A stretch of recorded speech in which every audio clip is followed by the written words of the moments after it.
Everyone, today we will do class 5th EVS chapter number 1 super senses. इससे पहले video में हमने इस चैप्टर को हाफ कंप्लीट किया था. अब हम इसे नेक्स्ट आगे करेंगे. ठीक है, पहले हमने इसे पेज नंबर 10 तक कंप्लीट कर लिया था. अब हम इसे आगे करते हैं start. Sloth. It look like a bear but is not. जो स्लोथ्स होते हैं वो कैसे दिखते हैं? एक बियर के टाइप में, बट वो बियर नहीं होते हैं. It is a sloth. It spends almost 17 hours a day sleeping while hanging upside down on a tree branch. ये क्या करते हैं? अपना ऑलमोस्ट 17 आवर्स, एक दिन का जो टाइम है वो 17 आवर्स का टाइम क्या करते हैं? स्लीपिंग, सोने में बिता देते हैं. The sloth eats the leaves of the same tree on which it lives. जिन पेड़ों पर वो रहते हैं वो उन्हीं पेड़ों की पत्तियों को खाते हैं. It hardly needs anything else. और उन्हें बहुत ही मुश्किल से किसी और चीज़ को खाने की ज़रूरत पड़ती है.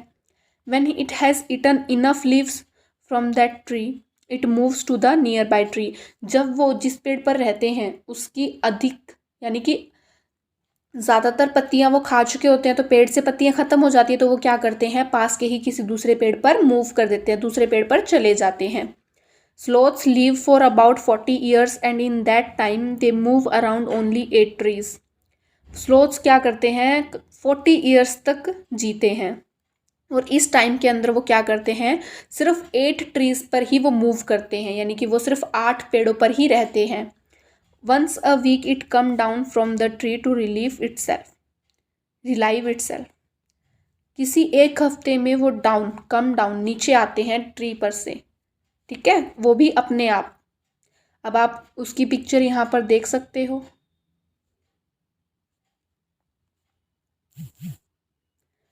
Next, if you were to show a sloth daily routine sleeping and walking in a 24-hour clock, this is what the clock would look like. ठीक है, अब आपको स्लोथ के स्लीपिंग और वॉकिंग के टाइम यानी कि 24 आवर्स में उसका डेली रूटीन बताना हो तो आप 24 आवर्स की क्लॉक में ऐसे बताओगे. अब how will you show the clock for a house lizard in winter. अब आप विंटर में एक हाउस लिजार्ड का रूटीन कैसे बताओगे 12 आवर्स की क्लॉक में? तो यहाँ पर जैसे 24 आवर्स होते हैं वन डे में, 6 आवर्स, 18 आवर्स और 12 आवर्स. तो आंसर क्या है? The grey colour show sleeping time for lizard in winter. जो लिजार्ड्स होते हैं उनका जो स्लीपिंग टाइम होता है वो ग्रे कलर का जो एरिया होता है वो विंटर में उनका क्या होता है? स्लीपिंग टाइम होता है. तो आप कैसे शो करोगे उसकी स्लीप? अगर आपको स्लीपिंग टाइम बताना है तो आप उतने एरिया को ग्रे कलर कर दोगे और फिर आप आंसर में लिख दो कि वो क्या है? उसका स्लीपिंग टाइम है. जो ग्रे कलर का एरिया है वो स्लीपिंग टाइम है लिजार्ड का. ठीक है. Given here is the sleeping time of some animals. Right below each picture for how many hours a day that animals sleep.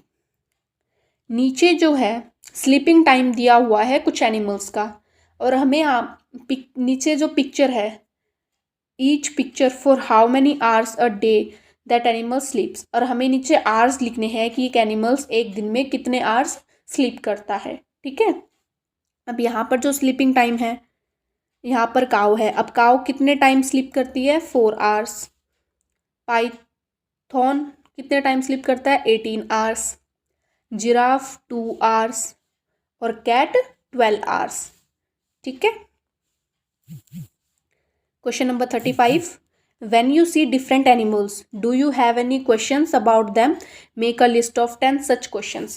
जब आप किसी डिफरेंट टाइप के एनिमल्स को देखते हो तब आपके मन में कुछ क्वेश्चंस आते होंगे उनको लेकर के.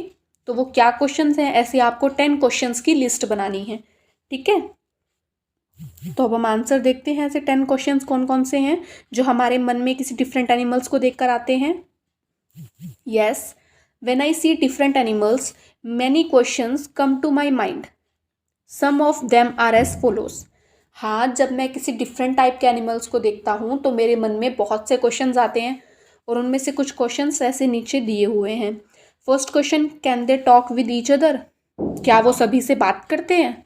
Second, can they understand our language, क्या वो हमारी लैंग्वेज को समझ सकते हैं। कैन दे सी कलर्स, क्या वो कलर्स को देख सकते हैं। How do they see during night, वो रात को उन्हें कैसा दिखता होगा। How do they sense danger, क्या वो डेंजर है। How do they know if something is food for them, वो कैसे पहचानते होंगे कि समथिंग उनके जो यानी कि जो कुछ है वो उनके खाने के लिए है या नहीं है, उन्हें कैसे पता लगता होगा कि उनका फूड क्या है। How do they feel when a member of their family gets injured, वो कैसा फील करते होंगे जब उनकी फैमिली का कोई मेंबर बीमार हो, घायल हो। When, why only some of them can be made pet animals, क्या उनमें से कुछ एनिमल्स को पेट एनिमल्स बनाया जा सकता है। How do they save themselves during bad weather, बुरे टाइम में जब सीजन बुरा हो तो वो खुद को कैसे बचाते हैं। ठीक है। How do they make friends, वो फ्रेंड्स कैसे बनाते होंगे। तो ये सारे सवाल जो हैं, ये सभी क्वेश्चंस जो हैं आपके मन में किसी डिफरेंट टाइप के एनिमल्स को जब आप देखते हो तब आते हैं। अब यहाँ पर टाइगर के बारे में कुछ बताया हुआ है। A tiger can see 6 times better at night than most of us, एक टाइगर जो होता है वो नाइट के टाइम में 6 टाइम बेटर देख सकता है, हमसे ज़्यादा देख सकता है वो नाइट में 6 टाइम बेटर। ठीक है, 6 गुना ज़्यादा उसे हमसे सही दिखता है रात को। The tiger's whiskers are very sensitive and can sense the movement or vibrations in air. They help the tiger move in the dark and find its prey. जो टाइगर के विस्कर्स होते हैं वो बहुत ही सेंसिटिव होते हैं और वो सेंस कर सकते हैं किसी भी मूवमेंट को और वाइब्रेशन को जो कि एयर में हो रही होती है। ठीक है, हवा में अगर कोई भी मूवमेंट होगी या कोई भी वाइब्रेशंस होगी तो टाइगर उन्हें जल्दी से सेंस कर लेता है। ठीक है, पहचान लेता है, उसे पता लग जाता है। और जो टाइगर का जो शिकार होता है उसको पकड़ने के लिए, उसको ढूंढने में वो विस्कर्स उसकी बहुत ही हेल्प करते हैं और उसकी हेल्प करते हैं रात के टाइम में मूव करने में। टाइगर जो है नाइट में अंधेरे में भी आसानी से चल सकता है। ठीक है। और tiger sense of hearing is so sharp, tiger का सुनने की जो शक्ति होती है, उसका जो सेंस होता है हियरिंग का, वो बहुत ही शार्प होता है।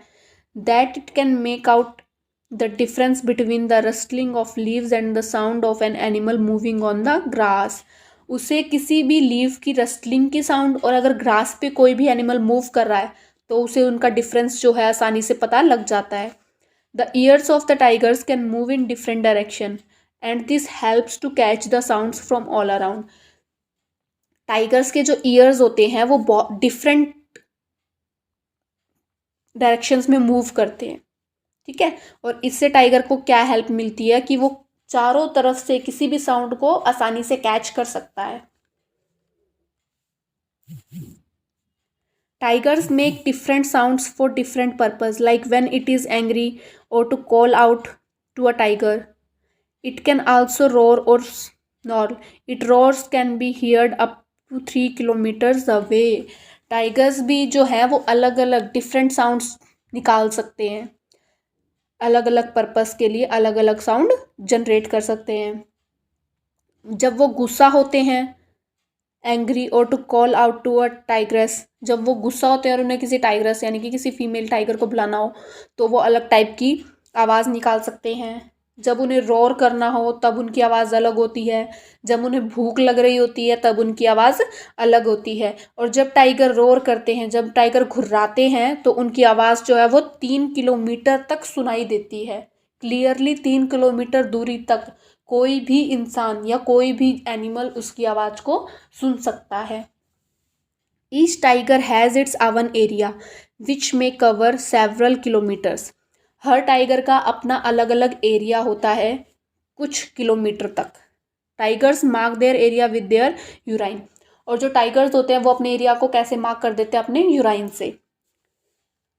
A tiger can at once come to know if there is another tiger in its area by the smell of the urine. अब अगर उस टाइगर के एरिया में कोई और टाइगर आ जाता है तो उस टाइगर को कैसे पता लग जाता है? उस दूसरे टाइगर की यूरिन की स्मेल से टाइगर को पता लग जाता है कि उसके एरिया में कोई अनदर टाइगर आ गया है। A tiger will avoid going into another tigers area. ज़्यादातर ये टाइगर्स अवॉइड करते हैं किसी भी दूसरे टाइगर के एरिया में जाने को। ठीक है, बहुत कम ऐसा होता है कि जो टाइगर्स है वो अपना एरिया छोड़कर किसी दूसरे टाइगर के एरिया में जाते हों। क्वेश्चन है, the tiger is one of the most alert animals and yet today tigers are in danger. Tiger ही ऐसे एनिमल्स है जो मोस्ट अलर्ट होते हैं और आजकल यही खतरे में है। टाइगर्स जो है खतरे में आजकल, क्योंकि इनकी जो प्रजातियां हैं वो धीरे धीरे क्या हो रही है, कम होती जा रही हैं। What do you think are some of the dangers to the tiger in the jungle. आप क्या क्या डेंजर्स को सोच सकते हैं टाइगर्स के लिए? जंगल में जो टाइगर्स रहते हैं उनके लिए क्या क्या खतरा होगा? तो देखते हैं आंसर में।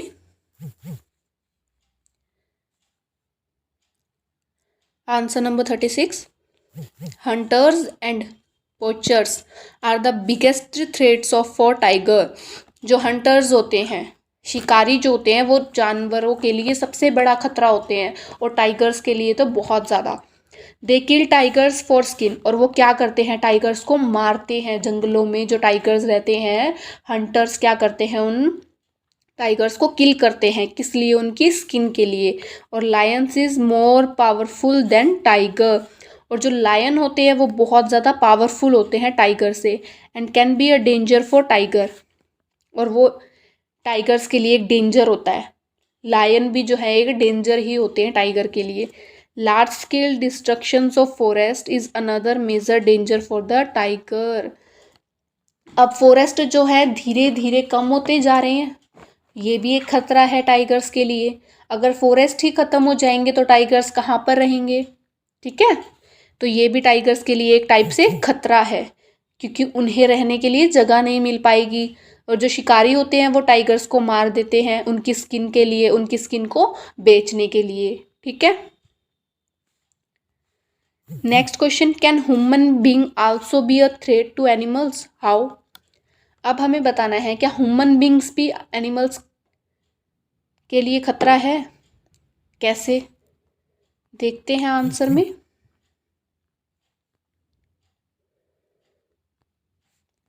Yes, human being can also be a threat to animals. हाँ है, human being kill animals for hide and another body parts. Human beings क्या करते हैं, एनिमल्स को मार देते हैं, किल कर देते हैं उनके बॉडी पार्ट्स के लिए। For example, elephants are killed for their tusk, rhinos are killed for their horns, snakes are and crocodiles are also killed। Elephants को मार दिया जाता है उनके दांतों के लिए, राइनोस को मार दिया जाता है उनके जो सींग होता है, राइनोसोरस का जो सींग होता है उसके लिए राइनोसोरस को मार दिया जाता है, स्नेक्स को मार दिया जाता है, क्रोकोडाइल्स को भी मार दिया जाता है। इन सब के पीछे पर्पस होता है ना लोगों का, इनको मारने के पीछे। ठीक है, increase in human population has led to destruction of forest, this has reduced the natural habitat of animals। ठीक है, तो कई ऐसे एनिमल्स होते हैं जो कि मारे जाते हैं, किस लिए? ह्यूमन बींग के द्वारा कई चीज़ों के लिए, उनके बॉडी पार्ट्स का यूज़ करने के लिए ह्यूमन बींग क्या करते हैं, एनिमल्स को किल कर देते हैं। ठीक है,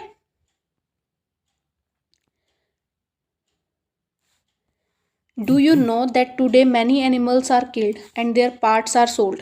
क्या आप जानते हो आज के टाइम में बहुत सारे एनिमल्स जो हैं वो मारे जाते हैं, किस लिए? उनके बॉडी पार्ट्स के लिए, और उनके बॉडी पार्ट्स को क्या किया जाता है, बेच दिया जाता है। Elephants are killed for their tusk, rhinoceros are its horns, tigers, crocodiles and snakes for their skins. Tigers को, क्रोकोडाइल्स को और स्नेक्स को क्या किस लिए मारा जाता है? उनकी स्किन के लिए। Must deer are killed just to make a little scent for its musk, people who killed animals are called hunters and poachers. और जो भी पीपल्स इन एनिमल्स को मारते हैं उन्हें क्या कहते हैं? हंटर या poachers. The number of tigers and many other animals in our country is reducing, बहुत सी संख्या में टाइगर और अदर एनिमल्स जो है वो हमारी कंट्री के अंदर कम होते जा रहे हैं। There is a danger that some of them will soon disappear, और ये बहुत ही बड़ा खतरा है कि कुछ ही समय में इनकी बहुत से बड़ी प्रजातियां जो है हमारे कंट्री से लुप्त हो जाएंगी। To protect the animals our government has made some forest as protected areas, और इनको प्रोटेक्ट करने के लिए, एनिमल्स को प्रोटेक्ट करने के लिए गवर्नमेंट को, सरकार को क्या करना चाहिए, फॉरेस्ट बनाने चाहिए, फॉरेस्ट को प्रोटेक्ट करना चाहिए और ऐसे प्रोटेक्टेड एरिया बनाने चाहिए जहाँ पर एनिमल्स जो है आसानी से रह सकें। Some of them are the Jim Corbett National Park in Uttarakhand and Ghana in Bharatpur district of Rajasthan. In these areas nobody can hunt animals or destroy the jungles. अब उत्तराखंड के अंदर एक जिम कॉर्बेट नेशनल पार्क है जहाँ पर एनिमल्स को protect किया जाता है, ठीक है, और ये कहाँ पर है, उत्तराखंड में है, जिम कॉर्बेट नेशनल पार्क। अब भरतपुर डिस्ट्रिक्ट राजस्थान में भी ये ऐसे एरियाज हैं जहाँ पर एनिमल्स को कोई भी मार नहीं सकता और यहाँ पर जंगल्स को डिस्ट्रॉय भी नहीं किया जा सकता। तो गवर्नमेंट को ऐसे एरियाज बनाने चाहिए। Find out where are other such national parks in India, और नेशनल पार्क्स इंडिया में कहाँ कहाँ पर है। Collect information on these and write a report. अब आपको इन सब नेशनल पार्क्स के बारे में इंफॉर्मेशन कलेक्ट करनी है और एक रिपोर्ट तैयार करनी है। तो बताते हैं सबसे पहले आंसर में कहाँ कहाँ पर और नेशनल पार्क्स हैं। Some of the national parks in India are as follows. Kanha national park Madhya Pradesh में है। काजीरंगा नेशनल पार्क असम में है। गिर नेशनल पार्क गुजरात में। Ranthambore national park Rajasthan. Nagarhole national park Mysore. Palamu national park Jharkhand. ये ऐसे पार्क हैं, कहाँ कहाँ पर है इनकी लिस्ट बना दी है आपने। उसके बाद आपने इनके बारे में एक रिपोर्ट तैयार करनी है इंफॉर्मेशन कलेक्ट करके। National park have been made to protect animals and plants. आपने इंफॉर्मेशन कलेक्ट करी, नेशनल पार्क्स किस लिए बनाए गए हैं, प्रोटेक्ट करने के लिए एनिमल्स को और प्लांट्स को। Protecting animals and plants in necessary to protect our environment. Animals और प्लांट्स को प्रोटेक्ट करना बहुत ही ज़्यादा नेसेसरी है, किस लिए, हमारे इन्वायरमेंट को प्रोटेक्ट करने के लिए। Some animals get special status in this parks. कुछ जो एनिमल्स होते हैं इनका बहुत ही फेमस होते हैं कुछ पार्क्स कुछ स्पेशल एनिमल्स के लिए। For example Kaziranga national park give special protection to rhinoceros. जो काजीरंगा नेशनल पार्क है वो एक स्पेशल प्रोटेक्ट करता है किसको, राइनोसोरस के लिए, which are very rare species in the world. और राइनोसोरस की एक ऐसी स्पीशीज बहुत ही रेयर होती है हमारे वर्ल्ड के अंदर। Similarly Gir national parks give special protection to lions. और जो गिर नेशनल पार्क है वो स्पेशली किसकी प्रोटेक्शन के लिए बनाया गया है, लायंस की प्रोटेक्शन के लिए, ठीक है। उसके बाद अब आपने क्या पढ़ा, आपको उसके बारे में आपसे कुछ क्वेश्चंस डिस्कस किए गए हैं, आपको उनके आंसर्स देने हैं। व्हाट वी हैव लर्नड, अब हमने क्या लर्न किया हम उसके बारे में बताएंगे। क्वेश्चन 1 है, have you notice that something singers put their hand on their ear and when they sing, what do you think they may be doing this. Have you notice, क्या आपने नोटिस किया, that sometimes singers put their hand on their ears when they sing. आप TV देखते हो, TV में singers होते हैं, गाना गाते हैं, सॉन्ग्स आप सुनते हो, तो आपने कभी ये बात नोटिस करी है कि सिंगर्स जब भी गाना गाते हैं वो क्या करते हैं, अपने हाथ को अपने ईयर पर पुट करते हैं। Why do you think they may be doing this, आपने क्या सोचा ये ऐसा क्यों करते हैं। तो अब उसके बारे में आप आंसर लिखोगे, ऐसा क्यों करते हैं वो। Yes, I have noticed singers putting their hand on their ear while singing. They do this to minimize noise. They also do this to hear their own voice more clearly. वो ऐसा किस लिए करते हैं, ताकि जो नॉइस होता है वो उन्हें कम से कम सुनाई दे और उन्हें उनकी आवाज़ क्लियरली सुनाई दे। जो वो गाना गा रहे हैं उन्हें वो क्लियरली सुनाई दे, और जो एक्स्ट्रा नॉइस है वो कम से कम सुनाई दे। ठीक है, उसके बाद नेक्स्ट क्वेश्चन है, give examples of animals that may have a very strong sense of site, hearing और स्मेल। अब आपको कुछ ऐसे एनिमल्स के एग्जाम्पल देने हैं जिनकी सेंस जो है हियरिंग की, स्मेल की, साइट की, वो बहुत ही ज़्यादा स्ट्रॉन्ग है। ठीक है, तो अब आप इन एनिमल्स के बारे में बताओगे। Some examples are as follow, a police dog can smell explosive which can. एक जो पुलिस डॉग होता है उसकी जो स्मेलिंग सेंस है वो बहुत ज़्यादा स्ट्रोंग होती है। Can not be detected by human being, यानी कि जो भी चीज़, जो पुलिस डॉग्स होते हैं उनकी सेंस ऑफ स्मेल जो होती है वो बहुत ही स्ट्रोंग होती है। उनका यूज़ किया जाता है किसी भी चीज़ को डिटेक्ट करने के लिए, और जो चीज़ not be detected by human being, और जो हम ह्यूमन बींग्स हैं उस चीज़ को डिटेक्ट नहीं कर सकते, नहीं ढूंढ सकते। And eagle can see its small prey from high in the sky, और एक ईगल जो है वो स्काई से, ग्राउंड पर ही अपने छोटे से भी, कितना ही छोटा शिकार क्यों ना हो, उसे स्काई से ही देख लेती है। A dog can hear the faintest sound of the someone's footstep, और एक जो डॉग होता है वो किसी की भी फुटस्टेप की सबसे कम से कम पैरों की आवाज़ को भी वो सुन लेता है, एक डॉग जो होता है। A mosquito can find a human being by smelling his body, एक मॉस्किटो जो होता है वो एक ह्यूमन बींग को ढूंढ लेता है वो कहाँ पर है, उसकी बॉडी से जो स्मेल आती है उसकी हेल्प से। ठीक है, some animals behave in strange manner in case of a natural calamity which is about to happen. कई बार क्या होता है, कुछ ऐसे एनिमल्स होते हैं, आपने देखा होगा कई बार कुछ एनिमल्स ऐसे होते हैं वो कैसे अजीब सा बिहेव करने लग जाते हैं। Behave in strange manner in case of a natural calamity, वो एक बहुत ही स्ट्रेंज तरीके से, जैसे वो डेली बिहेव करते हैं वैसा वो बिहेव नहीं करते, उससे बहुत ही अलग डिफरेंट तरीके से बिहेव करने लग जाते हैं वो कई केस में। और वो ऐसा कब बिहेव करते हैं, जब कोई natural calamity which is about to happen, कोई भी नेचुरल दुर्घटना घटने वाली होती है उससे पहले ही उनको पता लग जाता है। ठीक है, कोई भी घटना घटित होने वाली होती है तो उनको पहले से ही पता लग जाता है एनिमल्स को, और वो अजीब सा बिहेव करने लग जाते हैं। तो वह ऐसा इसीलिए बिहेव करते हैं क्योंकि उनकी जो सुपर सेंसेस होती है वो बहुत स्ट्रॉन्ग होती है, और उन्हें कुछ भी डेंजर होने वाला है उससे पहले उसके बारे में पता लग जाता है, और वो किसी को भी अलर्ट करने के लिए ऐसा अजीब सा बिहेव करने लग जाते हैं। ठीक है, सो स्टूडेंट्स ये था हमारा chapter number 1 super senses. Thank you students.